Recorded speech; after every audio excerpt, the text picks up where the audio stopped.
Rabbits and hares are some of the fastest mammals on the planet.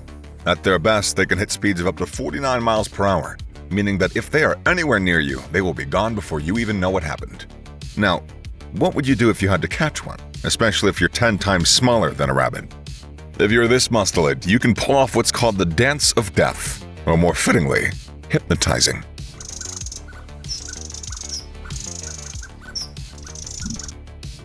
Jumping, flipping, twisting, spinning, basically going absolutely nuts. This tiny, adorable, yet disturbingly unhinged predator isn't just messing around. It's keeping the rabbit locked in place, glued to the madness unfolding right in front of it. Meanwhile, the little psycho is closing in, inch by inch, with every wild move. And just a few seconds later, one perfectly timed strike and those fangs are sunk deep into the rabbit's throat. By the time the poor thing realizes what's happening, it is way past the point of escape. Meet the dancing death of the meadows, the stoat.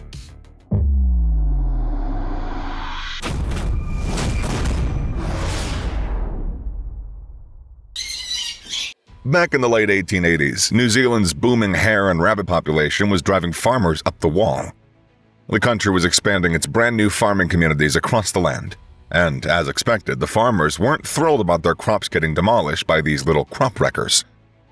To fix that problem, officials came up with an apparently brilliant idea of introducing mustelids into the ecosystem, specifically stoats, since they were great at hunting hares. However, as the mass introduction of the species started from Great Britain to New Zealand, some experts immediately started throwing up red flags. They reasoned that New Zealand had an unusually high number of ground-nesting and flightless birds, many of which were rare and protected. And if you let a predator like a stoat loose in that environment, it won't just stop at rabbits, it would go after everything that moved. But, of course, these warnings were brushed off. However, within just 6 years, the consequences hit like a freight train. The stoats did take care of the rabbits, but then wiped out entire bird populations while they were at it. What was supposed to be a solution turned into a full-blown ecological nightmare. In a panic, authorities launched countless control programs over the next few decades, but none of them worked. Meanwhile, the losses kept stacking up. Some protected bird species saw their numbers drop by 60%, others as much as 75%.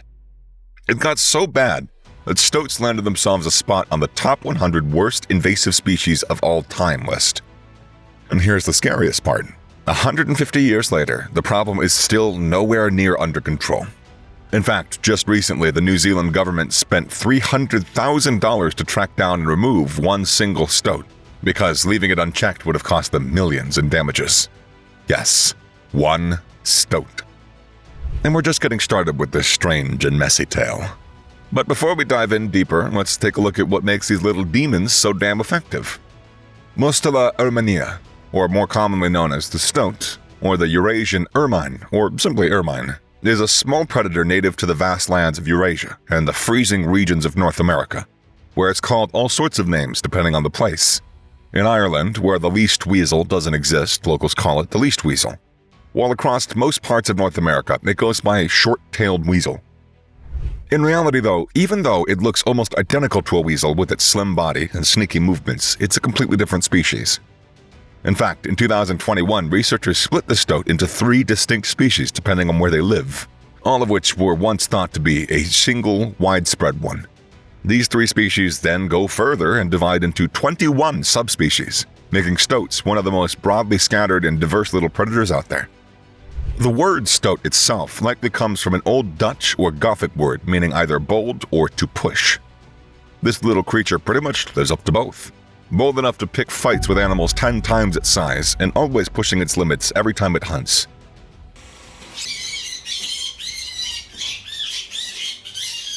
These 2 birds are busy going about their feeding time when all of a sudden the bird outside the nest catches onto something. It quickly goes on high alert and immediately takes off from the scene, while the one inside the nest hides deeper inside, thinking it's safe. To its surprise, it's not. Moments later, a stoat casually walks in, slips into the hole, and comes out with the dead bird locked in its sharp claws. We can only imagine the chaos that went down in that tiny, cramped space. Meanwhile, this stoat locked its eyes on a chaffinch sitting at the edge of a water body.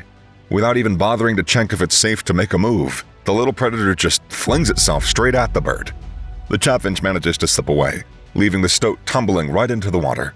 which of course isn't much of a problem, since this tiny hunter just happens to be a natural-born swimmer, too.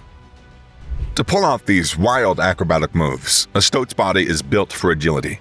Its head is set unusually far ahead of its shoulders, and the rest of its body is just as stretched out and slim, giving it a ridiculous reach for its size.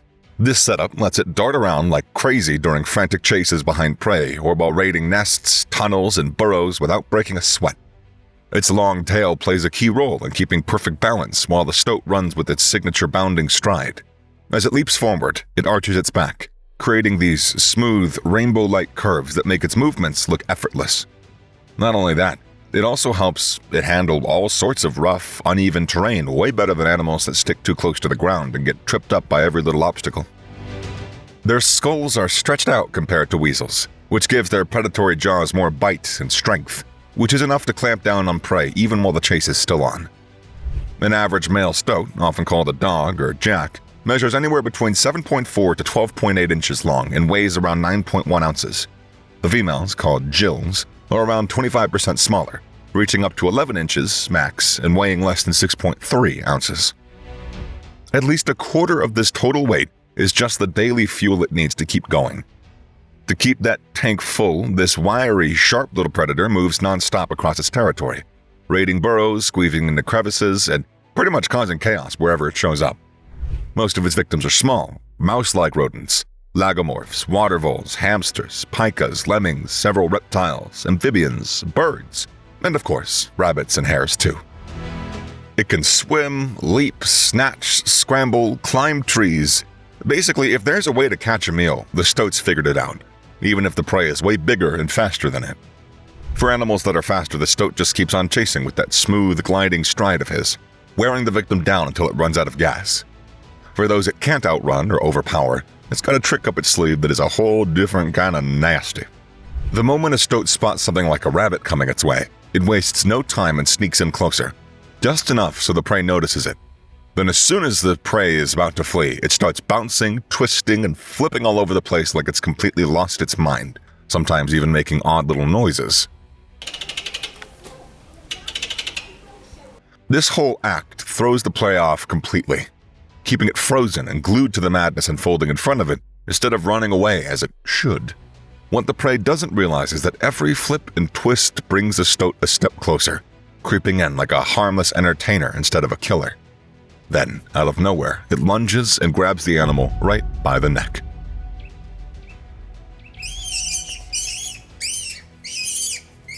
If the prey is bigger, most of the time, its teeth, although strong, don't cut deep enough to slice through the throat or hit the big arteries. But with the sudden shock of the attack, the victim usually drops dead right there. This hypnotizing little stunt is what's known as the Weasel War Dance, or the Dance of Death, as mentioned earlier. While it's out hunting, a stoat sometimes displays a habit called henhouse syndrome, or surplus killing, where it ends up killing way more animals than it actually needs to get by for the next few days. But instead of wasting it or stuffing itself sick, the clever little predator stashes the extra meat to snack on later. Overeating and piling on too much fat can slow them down, which can be a serious problem, especially for a predator that relies so much on its slim, fast-moving body to hunt properly. To store all this food, stoats don't dig their own burrows, and they're not a fan of building anything from scratch either. Instead, they take over the dens, nests, or hideouts of whatever unfortunate animal they just took down, turning the victim's home into both a pantry and a living space. Across their range, a single stoat can have multiple dens and hiding spots depending on how much prey it's managed to catch and stash away. Like other animals that practice surplus killing, a stoat also has its preferences when it comes to what to eat first. Most of the time, this means going straight for the brain, since it's packed with fat that gives them a quick boost of energy. However, despite being so resourceful and so sharp, the stoat still isn't safe from being hunted down. Bigger mammals like red foxes and birds of prey, owls, eagles, hawks, hawk owls, eagle owls, regularly go after them. The stoat tries its best to hold its ground, releasing a foul-smelling sulfuric odor from its anal glands to throw off its enemies. But more often than not, it only ends up getting caught anyway. The ass stink is not enough. It's a similar story when it comes to humans. Even though the stoat isn't exactly a threat to us, farmers and trappers have always seen it as a problem, hunting it either to protect crops or to make money off of its fur. Stoats can completely transform this fur, shifting from a patchy blend of soft browns and creamy tans during the warmer months to a flawless, snow-white coat in the dead of winter, except for the tip of the tail, which stays black. The white coat, known as the ermine, takes its name from the animal itself and has been used in the heraldry as a classic symbol of royal fashion for centuries. But the stoat's story goes beyond just fur. For ages, they've had a strange grip on human imagination. In old tales and folklore, people swore that stoat saliva was deadly enough to poison a full-grown man, while others believed that their spotless white winter fur was the mark of purity, turning them into sacred, untouchable creatures. Some legends even claim that stoats have families, feel emotions just like humans, and would even hold funerals when one of them died. Modern science, of course, tosses pretty much all that aside, but still, it shows how long and deep people's connection, or sometimes fear, of these animals really goes. Whether they were seen as a blessing or a curse, it almost always put them in the crosshairs, making them targets for poachers who either wanted them gone or wanted to cash in on their so-called secret value. Yet, despite all this, poaching isn't even their biggest threat. What really puts their population in hot water are diseases like tuberculosis and a whole variety of nasty parasites that they can pick up from the environment. That being said, stoat populations are still exploding, and in some areas, the picture isn't looking too good. New Zealand's a textbook example of this mess. In August 2022, more than a century and a half after stoats were first dumped into their ecosystem, they were mostly being kept away from the protected areas by big stretches of water acting as natural walls. And compared to the string of failed control programs before, this one seemed like it was finally working. That is, until one male stoat swam through a patch of the Tasman Sea and showed up on Shockey Island in southwestern New Zealand. This island was a safe haven and a breeding spot for the critically endangered kakapo parrot. The second it was spotted, the New Zealand Department of Conservation went into full panic mode, launching a massive operation to track it down. They threw everything they had at it, trapping teams, trail cameras, dogs, boats, even helicopters, and still, it took 8 months to finally catch the little predator. By the time it was over, the whole thing had cost around 300,000 New Zealand dollars, which is over 170,000 bucks in US money as of today. But for the authorities, it was worth every penny, because if they hadn't captured that one stoat, the damage would not have just been a couple $100,000, it would have been a few $1 million. It could have been irreversible with the outright loss of an entire endangered species. Experts have pointed out that the stoats were never going to be an easy pest to get rid of. They're hard to trap, smart, and to make things worse, they breed relentlessly. Every year, from late spring to early summer, males and females mate with multiple partners.